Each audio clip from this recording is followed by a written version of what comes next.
سودان ساقو مid baa jirta xaqiiqa oo Soomaali wada ogtahay niyahow gabadhan wax dhibaato ma haystaan gurigaana waxa degan waa sax ninkaasi nin Greek laga soo tarxilay oo forex ku jiro xogaa lacag haystay buu ahaa gabadhan mar hore u wacday way ka soo dahday dib bay ugu timid asxaab kale la joogta meeshaas waa group trading oo lacag haysta oo halkaas balwadi iyo balaayo iyo wax ku cuna oo isfahansan way wax dhibaatana ma haystaan gabadhan ayada maskixiin waxay aamintay qofka caanka markuu 1 milyan gaaro inuu eligible u noqonayo qulux iyo inay wax ku dhacaan gabadhan 1 milyan markuu ku dhaca 1 milyan markay gaartay bay looga soo samaysato profilka soo saarada waxay rabto marka in laga qurxiyo ma oga in giftara la hadlo asxaab la samaysto automatically sida job centerka waxay u maleysay in qulux eligible u noqonayso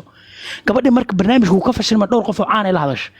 waxa ku tiri barnaamijkaas rabay maxaa dhacay waxa ku dhahan the only way oo lagu caawin karo oo Soomaali ku istaagi karto oo lagu garab istaagi karo waxa weeye inaad drama la timaad drama noocay waa la haystaa waa la rikaatay dhibaato haysata buuqaas ina furtid baa loo baahan yahay buuqayba maanta furatay waa u shaqeyn waayay marka xaqiiqda jirto waxa gabadhan waa lagu kale fadan caana waxa ku dhahan samee haddana waxa khaldan waxa lagu leeyahay fiiri victimka loo xogeeyay victim khaldana taariikhda kama dhicin qof la soo qarxiyay oo sidii movie preview loo sameeyay isboonsarada Soomaaliya qaxootiga derbiga lagu soo qori jiray filmada Hindiga ee Soomaaliya la daawadana derbiga lagu dhicin jiray arbacada waxaan daawaynaa moviegaas Amisha Patel ka war hadii uu leeyahay qarxis baa soo socda kamin ab movie miya qarxis baan loo balamayna anaga ma isbitaal baa appointment laga qabsanayo telegramka saacadu markay tahay 8 bisha 7deeda